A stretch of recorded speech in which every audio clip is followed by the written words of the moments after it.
learners, welcome again to my classroom. मैं हूँ doctor Jaya Chawla और आज मैं आपके लिए एक बहुत ही अनोखा टॉपिक लेकर आई हूँ। आज हम अकाउंटिंग का एक बहुत इम्पोर्टेंट टॉपिक डिस्कस करेंगे। Accounting concepts and accounting conventions के बारे में तो आप लोगों ने पढ़ा ही होगा, लेकिन इनके बीच का क्या बेसिक डिफरेंस है ये जानना बहुत ज़रूरी है, क्योंकि कई बार हम केवल कॉन्सेप्ट्स और कन्वेंशंस को रट लेते हैं लेकिन हम समझ नहीं पाते हैं कि इनके बीच का बेसिक डिफरेंस क्या है। तो मैं ये टॉपिक आप लोगों के लिए खास इसीलिए लाई हूँ क्योंकि मेरा पर्पस है आपको अकाउंटिंग का एक्सपर्ट बनाना। तो चलिए स्टार्ट करते हैं आज के टॉपिक को, difference between accounting concepts and accounting conventions. सबसे पहले हम थोड़ा समझ लेते हैं कि अकाउंटिंग क्या है। देखिए, अकाउंटिंग के बारे में अभी तक हमने जो भी बात की थी, आज मैं उससे थोड़ा डिफरेंट होकर आपको बताऊंगी कि अकाउंटिंग को हम बिजनेस की लैंग्वेज मानते हैं। बिजनेस जो भी कम्युनिकेशन करता है in the form of financial information के रूप में, वो जो भी इंफॉर्मेशन शेयर करता है अपने स्टेक होल्डर्स के साथ, अपने एम्प्लॉयज़ के साथ, कस्टमर्स के साथ, गवर्नमेंट के साथ, या वो अपने इन्वेस्टर्स के साथ जो भी वो इंफॉर्मेशन शेयर करता है, वो सारी इंफॉर्मेशन किसी एक लैंग्वेज में होती है। वो लैंग्वेज क्या है? अकाउंटिंग। क्योंकि इन अकाउंटिंग स्टेटमेंट्स, अकाउंटिंग जितने भी उनके रिकॉर्ड्स हैं, उनके आधार पर ही वो बिजनेस जो है वो बाकी सभी के साथ अपने को कम्युनिकेट करता है। अपनी परफॉर्मेंस क्या है बताता है, प्रॉफिटेबिलिटी कितनी है बताता है, अपनी पोजीशन क्या है उसकी मार्केट में ये बताता है, और साथ ही साथ तरह तरह के डिसीजन मेकिंग में भी काम आता है। तो अकाउंटिंग का यही इम्पोर्टेंस है कि वो बिजनेस की जो भी परफॉर्मेंस है उसे लोगों के सामने लेकर आती है। अब बात आती है कि जब अकाउंटिंग को हम एक लैंग्वेज मान रहे हैं, तो जिस तरह से भाषाएं होती हैं, भाषाएं हमें अपने आप को एक्सप्रेस करने में मदद करती हैं, उसी तरह से अकाउंटिंग भी हमारी मदद करता है कि हम जितने भी ट्रांजैक्शंस हो रहे हैं उन्हें सही तरीके से रिकॉर्ड करें, क्लासिफाई करें, समराइज करें और उन्हें प्रेजेंट करें यूजर्स के सामने। लेकिन इसके लिए ज़रूरी है कि ये सारी चीज़ें किसी एक बेसिक आधार पर हों। इसके हम एक सिंपल से एग्जांपल से हम इस बात को समझ सकते हैं कि जैसे हम हिंदी में बात कर रहे हैं। अगर हम हिंदी में बात कर रहे हैं तो हम अगर कहते हैं पानी, तो जब मैं कहती हूँ पानी तो आपके दिमाग में, आपके सामने पानी की तस्वीर आ जाती है, क्योंकि मैंने पानी कहा तो जिस सेंस में मैंने उसे पानी कहा आप भी उसे उसी सेंस में समझ रहे हैं। तो अकाउंटिंग में भी ये ज़रूरी है कि जो बिजनेसमैन आपको समझाना चाह रहा है अपने अकाउंटिंग रिकॉर्ड्स के द्वारा, आप उसे उसी सेंस में समझें। अगर वो कह रहा है डेबिट तो आप भी उसे डेबिट ही समझें, वो कह रहा है क्रेडिट तो आप उसे क्रेडिट ही समझें, जब एसेट कहे तो आप एसेट को वही एसेट समझिए जो वो समझाना चाह रहा है। तो इस तरह से सारी बातें जो हैं वो सिमिलर कम्युनिकेशन होना चाहिए। और इसके लिए ज़रूरी क्या है? इसी के लिए ज़रूरी है जनरली एक्सेप्टेड अकाउंटिंग प्रिंसिपल्स, जिन्हें हम गैप भी कहते हैं। अब आप सोचोगे कि जनरली एक्सेप्टेड अकाउंटिंग प्रिंसिपल्स हैं क्या? तो जनरली एक्सेप्टेड अकाउंटिंग प्रिंसिपल्स नाम से ही समझ में आ रहा है कि ये हमें मदद करते हैं सारी इंफॉर्मेशन जो हम विद इन द ऑर्गेनाइजेशन या हम आउटसाइड द ऑर्गेनाइजेशन जो भी इंफॉर्मेशन हम देना चाहते हैं, उसे वो एक डेफिनेट पर्पस के साथ वो रिलायबल रहे। रिलायबल का मतलब जिसको हम ट्रस्ट कर सके, कंपेरेबल रहे, कंपेयर कर सके आप एक से दूसरे बिजनेस का परफॉर्मेंस, और साथ ही साथ कंसिस्टेंट रहे। कंसिस्टेंट का मतलब क्या है कि मैंने जो चीज़ आज मानी है, जो भाषा मैंने आज यूज़ की है, मैं वही अगले दिन भी करूँ। अगर आज मैं पानी कह रही हूँ तो अगर जनवरी के महीने में मैं पानी को पानी कहती हूँ तो फरवरी में भी मैं उसे ही पानी कहूँगी, मार्च में भी उसे ही कहूँगी। ये नहीं कि मैं जनवरी में पानी को पानी कह रही हूँ और फरवरी में अब मैं कहूँगी कि नहीं, अब मैं दूध को पानी कहा करूँगी, तो आज के बाद से जो दूध है वो पानी हो जाएगा। तो इस तरह से नहीं होता है। You have to be consistent. आप एक बार अगर कोई लैंग्वेज यूज़ कर रहे हैं या एक बार आप कोई प्रिंसिपल यूज़ कर रहे हैं तो you have to have it same for all time, consistent होना चाहिए। तो इसीलिए जनरली एक्सेप्टेड अकाउंटिंग प्रिंसिपल्स को हम ये मान सकते हैं कि ये एक गाइडलाइन है, ये वैसी गाइडलाइन है जो हमें मदद करती है recording, preparing and presenting of financial statements में। और ये गाइडलाइंस जो हैं ये सभी के द्वारा एक्सेप्ट की गई हैं ऑल ओवर द वर्ल्ड। जितनी भी प्रोफेशनल बॉडीज हैं या गवर्नमेंट एजेंसीज हैं वे सभी इन्हीं प्रिंसिपल्स को, इन्हीं गाइडलाइंस को फॉलो करती हैं।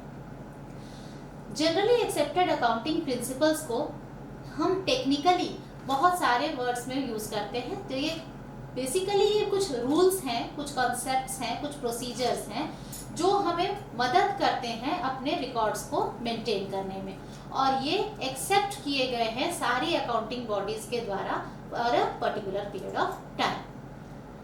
अब जनरली एक्सेप्टेड अकाउंटिंग प्रिंसिपल्स को ब्रॉडली हम दो भागों में बांटते हैं, accounting concepts and accounting conventions.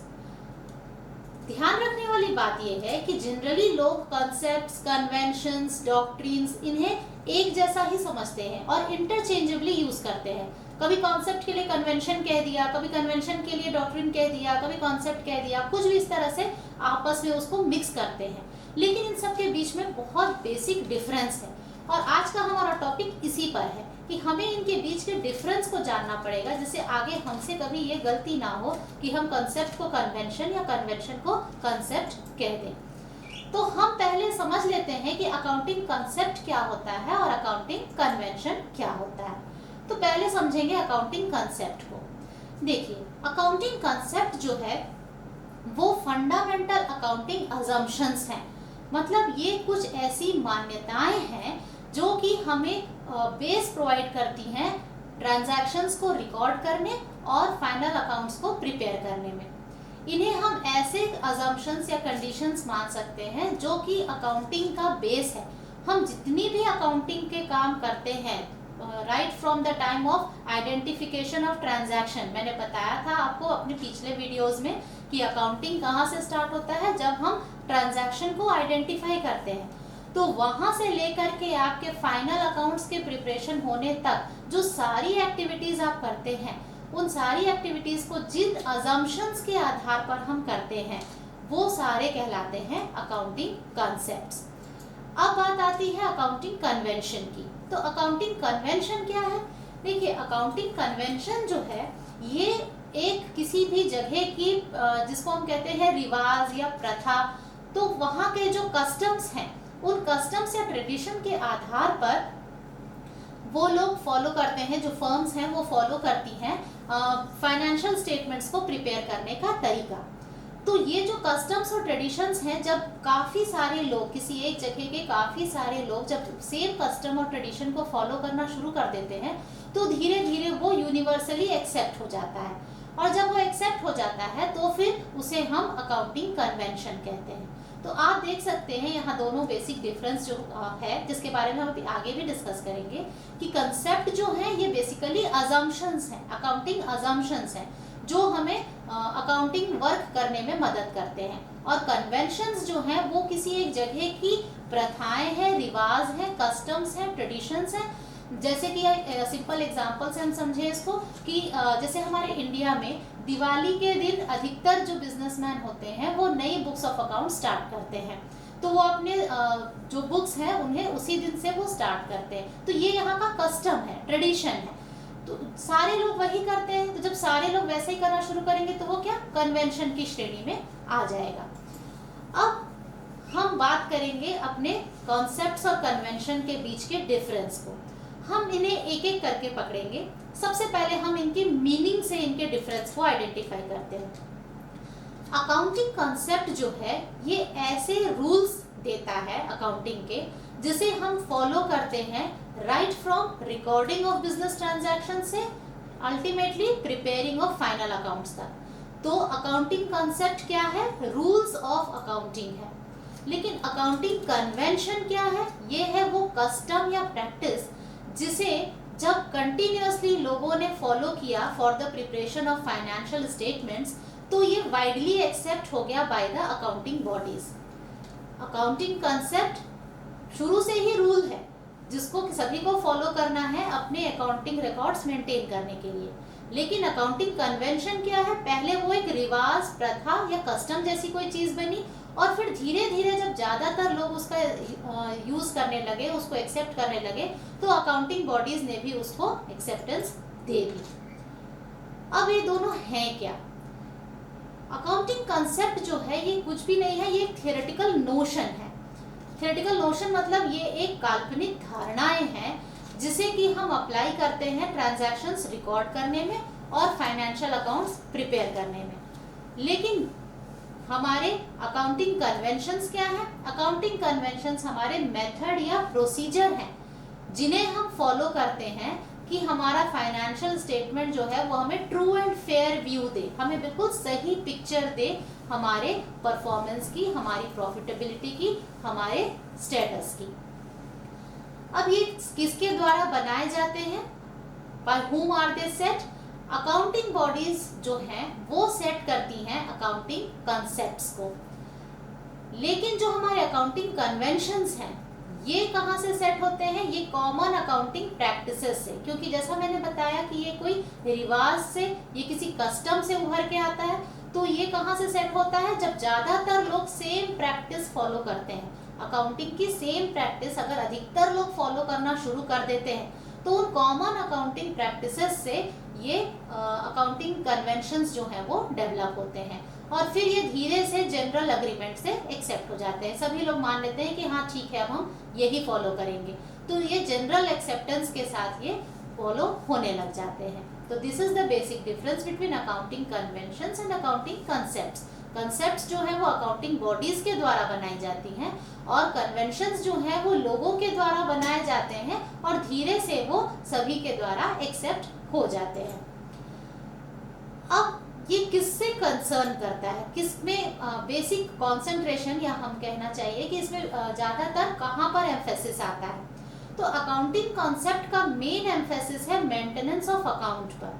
मतलब ट्रांजैक्शंस कैसे रिकॉर्ड होंगे, अकाउंट्स कैसे मेंटेन किए जाएंगे, कौन से बुक्स बनेंगी, कहाँ कहाँ पर एंट्रीज होंगी, किसके बाद कौन सा अकाउंट बनेगा। जैसे हम करते हैं ना, हम सबसे पहले जर्नल बनाते हैं या जितनी भी हमारी बुक्स ऑफ ओरिजिनल एंट्री है हम वो बनाते हैं, उसके बाद हम लेजर में पोस्टिंग करते हैं, फिर ट्रायल बैलेंस से चेक करते हैं कि सब कुछ सही हुआ है कि नहीं, देन हम फाइनल अकाउंट्स पे प्रोसीड करते हैं। तो ये सारा जो प्रोसेस है, ये सारी चीज़ें हम अकाउंटिंग कॉन्सेप्ट्स के आधार पर करते हैं। लेकिन अकाउंटिंग कन्वेंशंस जो है उन पर हमारा बेसिक फोकस होता है preparation and presentation of financial statements.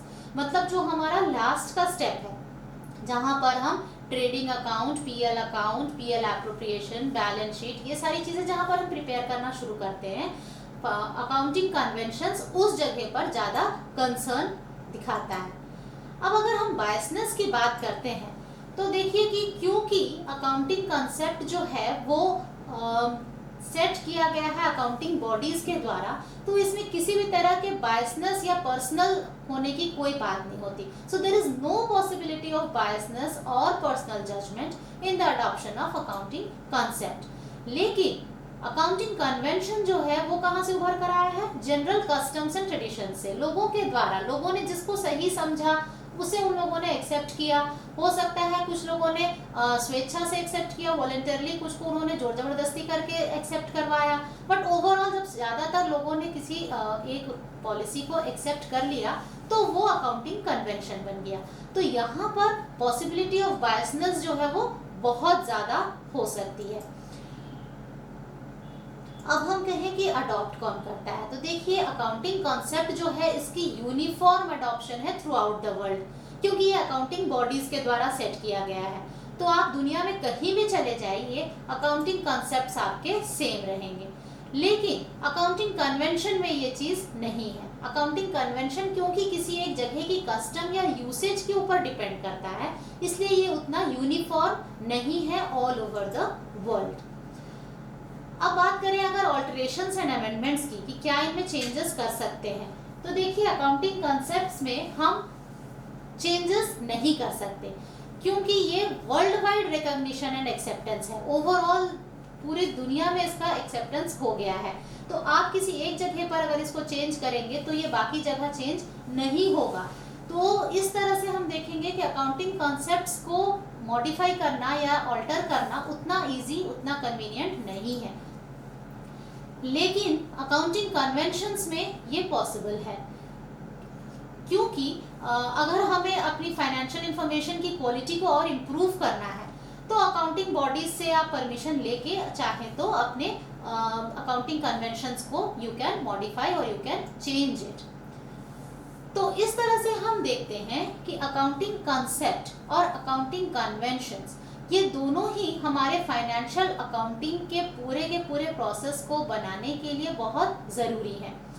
Accounting concepts के आधार पर अकाउंटिंग कन्वेंशंस बनते हैं, लेकिन अकाउंटिंग कन्वेंशन के आधार पर अकाउंटिंग कंसेप्ट नहीं बनते। तो यू कैन सी कि दोनों के बीच में अगर हम बात करेंगे तो अकाउंटिंग कंसेप्ट्स जो हैं they have got a universal acceptance, they can not be changed, they are not biased, है ना, और यहाँ पर यूनिफॉर्म एप्लीकेशन है, जबकि अकाउंटिंग कन्वेंशन में वो चीज़ नहीं है। अकाउंटिंग कन्वेंशंस जो है वो क्योंकि कस्टम्स के आधार पर बनते हैं, इसलिए उनमें पॉसिबिलिटी है कि आप उसमें चेंजेस भी ला सकते हैं, उनकी उतनी यूनिफॉर्म एक्सेप्टेंस भी नहीं है, and they basically deal with the focus उनका होता है true and fair view of the financial statements पर। तो इस तरह से मुझे लगता है कि I have made my point clear, और आप सभी अब अकाउंटिंग कंसेप्ट्स और कन्वेंशंस के बीच के डिफरेंस को बहुत अच्छी तरह से समझ गए होंगे। मैं अपने नेक्स्ट वीडियो में accounting concepts and accounting conventions क्या हैं और उन्हें हम कैसे बहुत अच्छे तरीके से, सरल तरीके से समझ सकते हैं, ये लेकर आऊँगी। तब तक के लिए आप सभी का बहुत बहुत धन्यवाद। और मैं आप लोगों को इसलिए भी धन्यवाद करना चाहूँगी कि आप लोगों ने बहुत प्यार दिया मेरे चैनल को, मेरे वीडियोस को आपने जो लाइक किया है उसके लिए थैंक यू वंस अगेन। आपको किसी भी तरह की कोई भी सजेशन मुझे देनी हो तो आप कमेंट बॉक्स में डाल सकते हैं। Thank you once again.